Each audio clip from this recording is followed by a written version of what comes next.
Well, you come from a very distinguished family. Your grandfather was a founder of a very notable bank, and your father was a brilliant economist who served Chicago hard, but also was not afraid to try to make a change when he thought one was needed. So, your father helped shape your philosophy. So, given your family background, how did they shape your economic thinking? I think you are correct, because my grandfather lived in the times of in the big colony of Holland, of Netherlands. My father went to school in Netherlands and graduated there in economics, and so this was the 40s, right? And then, of course, we were in the middle of this great, let us say, upheaval, fighting for our independence. So my father came back.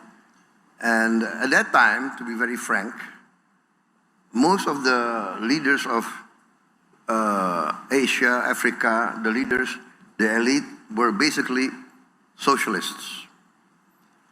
Because at that time, socialism, in fact, even Marxism, communism, they were the movement that really advocated for freedom against the colonialists and the imperialists. I think that's why a lot of Asian, African leaders, movements of the young were practically left-wing socialists. Many were communists, and my father was also a socialist in his young days. In fact, he was a leader of the Socialist Party of Indonesia. But then, I think what influenced him a lot was when he was by our leaders to New York, to the United Nations, to represent Indonesia, lobby for Indonesia. And he was there, and there he made friendship with a lot of American leaders who basically were business leaders, who were capitalists.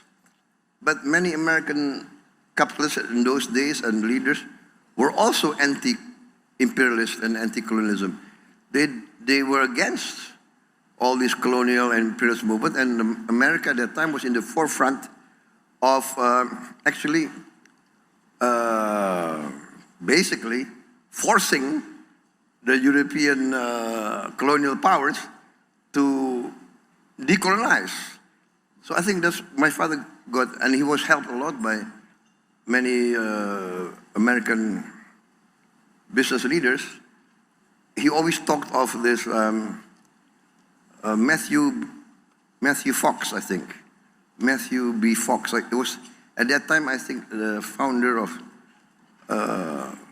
20th Century Fox, I think, who became a good friend of my father and always helped the Indonesian independence movement. So it's very interesting.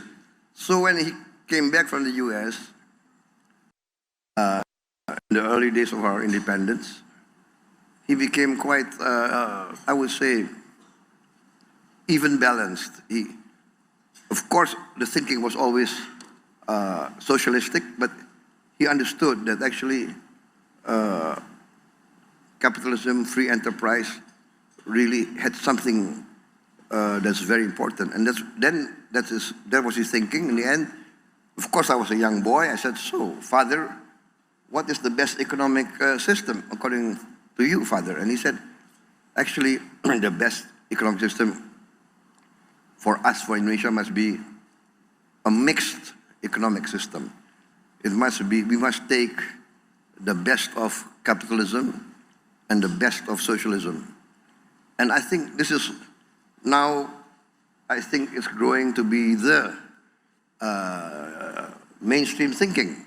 For instance, this is the same thinking, I think, as the third way of Tony Blair, the middle way. So I don't think in the 21st century world, we can opt for one set of thinking, one set of philosophy that works for everybody. It must be, I think we need to find each country the system that works for our country.